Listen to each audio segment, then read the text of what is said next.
Horror कहानियां थी। रहस्यमयी गर्भ।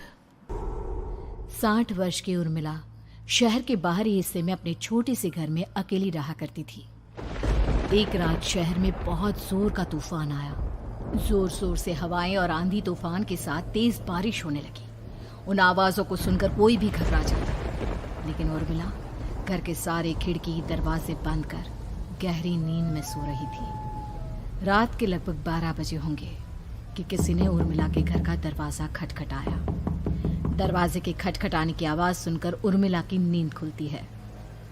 आखिर इतनी रात को कौन आया होगा? उर्मिला जाकर दरवाजा खोलती है तो सामने लगभग 26 साल की बेहद सुंदर लड़की को खड़ा देख हैरान रह जाती है। कौन हो बेटा, और इतनी रात को इतने भयंकर तूफान में कहाँ भटक रही हो? चाची, आपने मुझे पहचाना नहीं? मैं आपकी दूर की रिश्तेदार शालिनी। अरे हाँ, बचपन में तुझे देखा था। इतनी जवान हो गई है, कैसे पहचान में आती? लेकिन तू यहाँ क्या कर रही है, और वो भी ऐसी अंधेरी तूफान भरी रात में? उर्मिला की बात सुनते ही शालिनी की आंखों से आंसू बहने लगे। वो फूट फूट कर रोने लगी।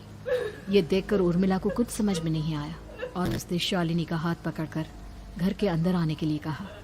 जैसे ही शालिनी घर के अंदर रोशनी में आई, उर्मिला की नज़र उसके पेट की तरफ गई, जिसे देखकर ये साफ पता चल रहा था कि वो प्रेग्नेंट है।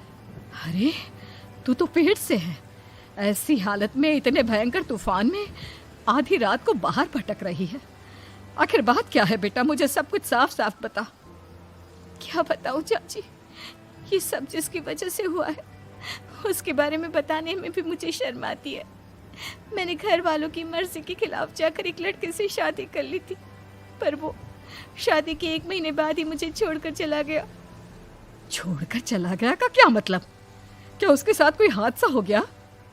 नहीं, उसे कोई दूसरी लड़की पसंद आ गई और मेरी प्रेगनेंसी की खबर सुनते ही उसने मुझे बेसहारा छोड़ दिया। उसके बाद मैं अपने घर गई, लेकिन माँ पापा ने मुझे घर में कदम तक नहीं रखने दिया। तभी मुझे आपकी याद आई। कोई बात नहीं, कोई बात नहीं, तुमने यहाँ आकर अच्छा ही किया। एक काम करो, तुम आराम करो। वैसे भी ऐसी हालत में इतना घूमना फिरना और इस तरह आधी रात को बाहर भटकना ठीक नहीं होता। प्रेग्नेंट औरत को आधी रात को घर से बाहर नहीं निकलना चाहिए। बुरी आत्माएं उस पर अपना असर दिखा सकती है। और इतना कहकर उर्मिला ने शालिनी को एक दूसरे कमरे में जाकर आराम करने के लिए कहा। लेकिन जैसे ही शालिनी अपने कमरे में जाने लगी, अचानक से उर्मिला ने उसे रोक लिया। एक बात बताओ बेटा, तुम्हारा कौन सा महीना चल रहा है? पेट देखकर तो लगता है कि लगभग 6 महीने पूरे हो गए होंगे। उर्मिला की बात सुनकर शालिनी के होठों पर मुस्कुराहट आ गई। चाची जी, अभी सिर्फ 1 ही महीना हुआ है। शालिनी की बात सुन उर्मिला दंग रह गई। उसे समझ में नहीं आ रहा था कि प्रेगनेंसी के पहले ही महीने में शालिनी की हालत ऐसी क्यों थी। लेकिन फिर उसने बात को नज़रअंदाज कर शालिनी को आराम करने के लिए कहा और खुद भी कमरे में जाकर सो गई। अभी कुछ ही घंटे बीते थे कि अचानक से एक बच्चे के बड़े ही अजीबोगरीब बेढंगे तरीके से रोने की आवाज़ें उर्मिला के घर में गूंजने लगी। उन आवाज़ों को सुनकर उर्मिला की नींद फिर से खुलती है। ये अचानक बच्चे के रोने की आवाज़ कहाँ से आने लगी? उसने उठकर चारों तरफ देखा, पर वहां उसे कोई नजर नहीं आया। उर्मिला घबराते हुए शालिनी के कमरे में गई तो वहां उसे कमरे की दीवार पर एक बेहद खौफनाक साया नजर आया, जिसे देखकर उर्मिला बुरी तरह से घबरा गई। आखिर ये सब क्या हो रहा है? शालिनी, शालिनी उठो! उसने जोर जोर से आवाज देकर शालिनी को जगाने की कोशिश की, लेकिन ऐसा लग रहा था जैसे उसकी आवाज शालिनी तक पहुंच ही नहीं रही थी। कमरे की दीवार पर एक बहुत बड़ा और बेहद डरावने दिखने वाले इंसान का साया और एक बच्चे के अजीबोगरीब ढंग से रोने और चीखने की आवाजें अब उर्मिला को ज्यादा डराने लगी थी। उर्मिला को शालिनी की चिंता सताने लगी और उसने पूरी ताकत के साथ चीखकर शालिनी को आवाज लगाई, शालिनी! तभी अचानक सब कुछ एकदम पहले जैसा हो जाता है और उर्मिला की आवाज सुनकर शालिनी की नींद खुलती है। क्या हुआ चाची, आप इतनी तेज क्यों चिल्ला रही हैं? अब ठीक तो है ना? अभी अभी मैंने तुम्हारे कमरे में कुछ अजीब सा देखा। तुम ठीक हो ना शालिनी? मुझे यहाँ एक बच्चे के रोने की आवाज़ें आ रही थी।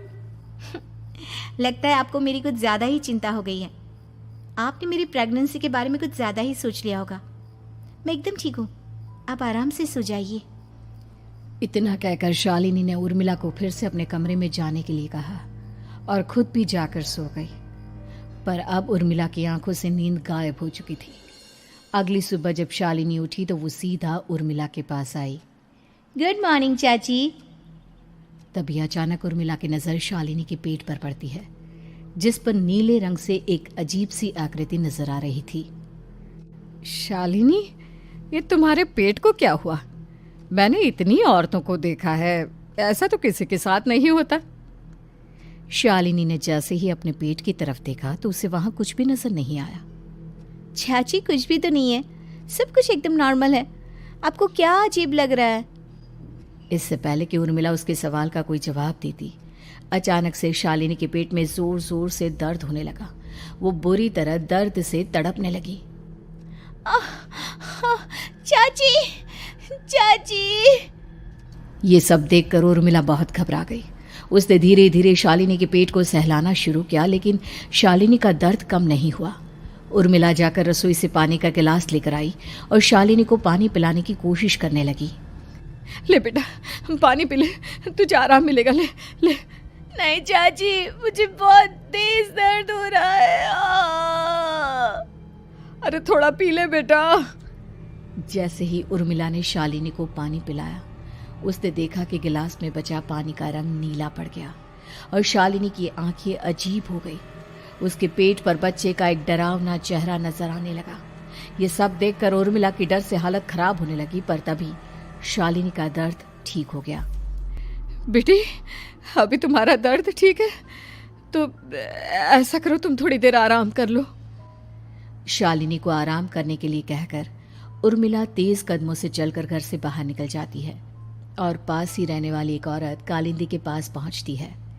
अरे उर्मिला बहन, बड़े दिनों बाद दिखाई दी, क्या हुआ? बहुत घबराई हुई सी लग रही हो, सब ठीक तो है ना? क्या बताओ कालिंदी बहन, मेरी एक दूर की रिश्तेदार आई हुई है। वो पेट से है और उसके साथ ना अजीब अजीब चीजें हो रही है।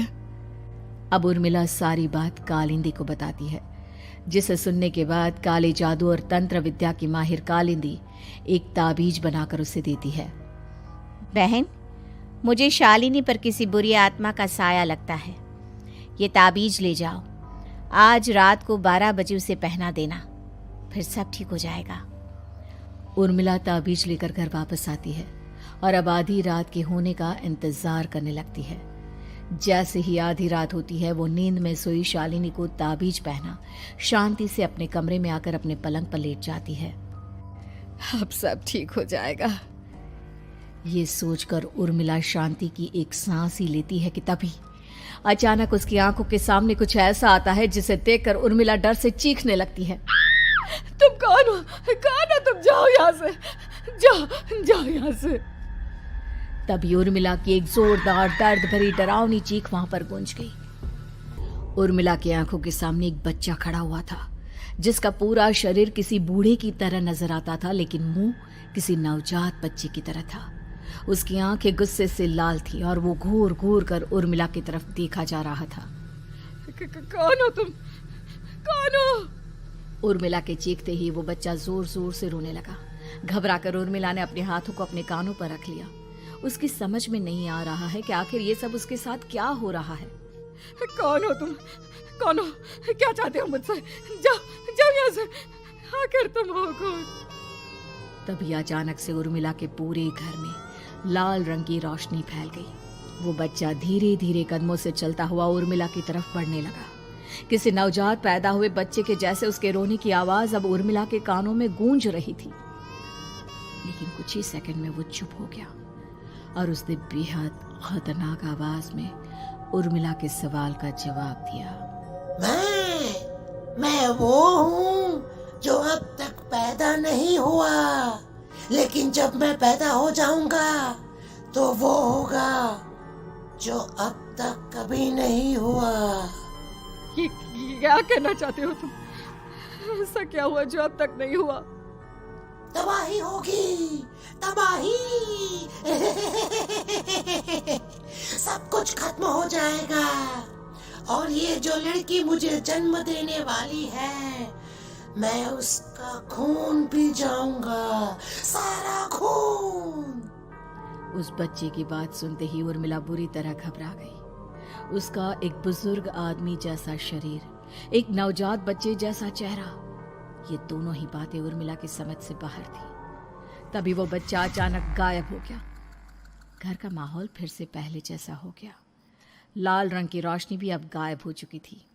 उर्मिला दौड़कर शालिनी के कमरे में पहुंची, जहां वो गहरी नींद में सोई हुई थी, पर उसके गले का ताबीज गायब हो चुका था। उठो उठो शालिनी, उठो बेटा, मुझे तुमसे जरूरी बात करनी है। अरे चाची क्या हुआ? इतनी रात को आप परेशान क्यों कर रही हैं? सब ठीक है ना? अभी जब तुम सो रही थी ना, तो मैंने तुम्हारे गले में एक ताबीज पहनाया था। कहाँ गया बेटा, बताओ मुझे। शालिनी ने चारों तरफ अपनी नजरें घुमाकर देखा, लेकिन वहां पर कोई ताबीज नहीं था। वह हैरानी से उर्मिला के चेहरे की तरफ देखने लगी। उसे समझ में नहीं आ रहा था कि आखिर उर्मिला किस ताबीज के बारे में बात कर रही थी। नहीं चाची, यहाँ कोई ताबीज नहीं है। लगता है आपने कोई बुरा सपना देखा है। मैंने कोई बुरा सपना नहीं देखा। खैर छोड़ो, तुम अब सो जाओ, फिर सुबह बात करते हैं। डर और घबराहट की वजह से उर्मिला की आंखों से नींद तो जैसे बिल्कुल गायब हो गई थी। अगली सुबह उर्मिला बिना कोई देर किए गांव के बाहर एक छोटी सी झोपड़ी में रहने वाले बूढ़े पंडित के पास पहुंची। पंडित जी, मेरी मदद कीजिए। अरे आओ आओ उर्मिला, क्या हुआ? सब ठीक तो है ना? क्या बताओ पंडित जी, बहुत बड़ी मुसीबत है। मेरी दूर की एक रिश्तेदार लड़की पेट से है और उसके साथ बहुत डरावनी चीजें हो रही है। कल रात को तो एक अजीब सा दिखने वाला बच्चा मेरी आंखों के सामने आकर खड़ा हो गया था। ये तुम क्या कह रही हो? मुझे साफ साफ बताओ कि आखिर तुमने क्या देखा? उर्मिला ने अपने साथ हुई बीती रात की पूरी घटना पंडित जी को बताई, जिसे सुन पंडित जी के माथे पर चिंता की लकीरें उभर आई। अनर्थ होने वाला है, अनर्थ। बरसों पहले भी उस हैवान ने एक लड़की के पेट से जन्म लिया था और उसके बाद उस शहर को पूरी तरह से तबाह कर दिया। कैसी विपदा पंडित जी, कैसे बात कर रहे हैं आप? बताइए मुझे, और इसका उपाय क्या है? इसका उपाय तो है, लेकिन बहुत कठिन है। हो सकता है कि उस उपाय को करने के दौरान तुम्हारी जान भी चली जाए। मुझे मेरी जान की कोई परवाह नहीं, पर आप जिस तबाही के बारे में बात कर रहे हैं, बस वो नहीं होनी चाहिए। लाखों लोगों की जान बचाने के लिए मैं कुछ भी करूंगी। तो ठीक है, मेरी बात ध्यान से सुनो। बरसों पहले एक भयानक तांत्रिक ने अपनी तंत्र क्रिया के जरिए एक मासूम लड़की के साथ रिश्ता बनाकर उसके पेट से जन्म लिया था। इस तरह से वो अपने जैसे लोगों की संख्या इस दुनिया में बढ़ाना चाहता था।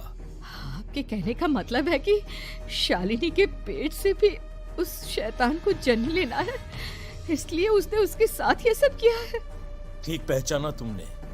अब मैं तुम्हें एक ऐसा सिंदूर दूंगा जिसे तुम्हें ले जाकर उस लड़की के पेट पर लगाना होगा। क्या ऐसा करने से सब कुछ ठीक हो जाएगा? नहीं उर्मिला, ये सब इतना आसान नहीं। उस लड़की के पेट पर सिंदूर लगाने के बाद तुम्हें उसका पेट काटकर उस हैवान को बाहर निकालना होगा। नहीं पंडित जी, मैं ये सब नहीं कर सकती। मैं भला एक जिंदा लड़की के पेट को अपने हाथों से कैसे काट सकती हूँ? अगर तुमने ऐसा नहीं किया तो कुछ ही दिनों में वो हैवान उस लड़की के शरीर से जन्म लेगा और उसके शरीर के सारे खून को पीकर अपनी ताकत को बढ़ाएगा। उसके बाद वो धीरे धीरे इस पूरे शहर को तबाह कर देगा। यहाँ पर कोई जिंदा नहीं बचेगा। लेकिन अगर मैं उसके पेट को काट दूंगी तो क्या वो जिंदा बच पाएगी? अगर शालिनी को कुछ हो गया तो, अगर उसकी मृत्यु हो गई तो? ऐसा कुछ नहीं होगा उर्मिला, तुम्हें अपने मन को पक्का करके ये काम करना ही होगा। सिंदूर लेने के बाद उर्मिला झोपड़ी से बाहर निकलने ही वाली थी कि तभी पंडित जी ने उसे पीछे से आवाज देकर रोका। उर्मिला, उस लड़की का पेट काटकर हैवान को बाहर निकालना ही काफी नहीं होगा। तुम्हें ध्यान रखना होगा कि ये सब करते हुए उस बच्चे का जो आधा बूढ़े का शरीर है उस पर सिंदूर की एक बूंद भी ना लगने पाए, क्योंकि अगर ऐसा हुआ तो वो तुम्हें और बाकी सबको कच्चा खा जाएगा। पंडित जी की बात सुन उर्मिला की आंखें फटी रह गई और उसके शरीर में डर की लहर दौड़ गई। फिर भी उसने हिम्मत की। ठीक है पंडित जी, मैं पूरी कोशिश करूंगी कि मैं उस हैवान को वहीं के वहीं खत्म कर पाऊं। इसके बाद उर्मिला तेज कदमों के साथ घर वापस आती है। दिन बीतता है, रात का अंधेरा छाने लगता है। शालिनी खाना खाकर सोने चली जाती है और उर्मिला लगातार उसके गहरी नींद में सो जाने का इंतजार करने लगती है, जिसके बाद उर्मिला दबे कदमों से शालिनी के कमरे में पहुंच गई। मुझे ये करना ही होगा। अब उर्मिला ने धीरे धीरे शालिनी के पेट पर पंडित जी का दिया सिंदूर लगाना शुरू किया। उर्मिला के हाथ बुरी तरह से कांप रहे थे। उसके एक हाथ में चाकू था जिससे वो पेट काटने वाली थी। उर्मिला ने एक नज़र शालिनी के चेहरे की तरफ देखा और फिर डरते हुए उसके पेट पर चाकू चलाना शुरू किया। कमाल है, मैं इसका पेट काट रही हूँ और ये आराम से सो रही है। इसे दर्द नहीं हो रहा क्या? तभी अचानक उर्मिला के कानों में बच्चे की रोने की आवाज सुनाई देने लगी। उसने घबराकर चारों तरफ देखा पर वहां पर कोई नहीं था, बस रोने की आवाज लगातार आ रही थी। उर्मिला बिना रुके लगातार शालिनी के पेट को काटती रही। उसे इस बात का भी ध्यान रखना था कि सिंदूर बच्चे के बूढ़े आदमी वाली शरीर के हिस्से पर ना लगे। कुछ ही देर में वो हैवानी बच्चा उर्मिला के हाथों में था। उसने बड़ी ही सावधानी से उस बच्चे को बाहर निकाला और पंडित जी के कहे अनुसार उसे घर से दूर जलाने के लिए ले गई। पर तभी उसके सामने वही बूढ़े शरीर और बच्चे के चेहरे वाला बच्चा आ गया। अपनी गोद में और सामने भी बच्चे को देखकर उर्मिला हैरान रह गई।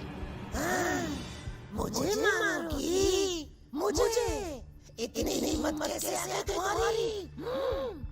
तुम पैदा नहीं हुए हो और मुझे पता है जब तक तुम्हारा जन्म नहीं हो जाता तो मुझे कुछ नहीं कर सकते। इतना बोलते ही उर्मिला तुरंत उस बच्चे को घास के ढेर पर फेंक कर उसमें आग लगा देती है, जिसके तुरंत बाद वो बूढ़े आदमी के शरीर और बच्चे के चेहरे वाला अजीब तांत्रिक का भूत भी वहां से गायब हो जाता है। कुछ देर बाद उर्मिला घर पहुंचती है तो वो ये देखकर हैरान रह जाती है कि शालिनी का पेट अपने आप जुड़ चुका था। शुक्र है भगवान का और उन पंडित जी का, अब सब ठीक हो जाएगा। सुबह शालिनी सोकर उठती है तो अपना पेट देख बुरी तरह घबरा जाती है। चाची, चाची ये सब क्या हो गया? मेरा पेट अचानक कम कैसे हो गया? मेरा बच्चा कहाँ गया चाची? बेटी, वो बच्चा नहीं, एक खतरनाक तांत्रिक था जो तुम्हारे कोख से जन्म लेकर सबको मार देना चाहता था। वो पैदा होते ही तुम्हारी जान भी ले लेता, इसलिए मैंने पंडित जी के बताए उपाय से उसका खात्मा कर दिया है। अब सब ठीक है। शालिनी को उर्मिला की बात समझ में नहीं आती, जिसके बाद शालिनी को पूरी बात उर्मिला आराम से समझाती है। अब वो दोनों ही भगवान का शुक्र अदा करती हैं और एक साथ रहने लगती हैं।